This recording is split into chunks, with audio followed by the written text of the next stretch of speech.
Zonder actie is maar een droom. Actie zonder visie is tijdverspilling.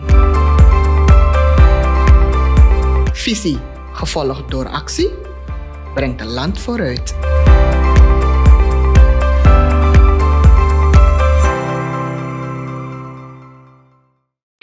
President Santokhi en IMF-delegatie bespreken uitdagingen en vooruitzichten bij laatste beoordeling.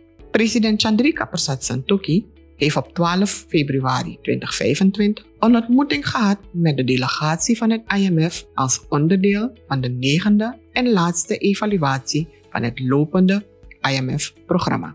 De president benadrukte het belang van het consolideren van de behaalde vooruitgang voor het Surinaamse volk en de uitdagingen rondom de efficiëntie van sociaal beleid. Hij waarschuwde dat kleine tegenslagen de geboekte successen kunnen ondermijnen en dat extra aandacht nodig is om positieve resultaten te verankeren.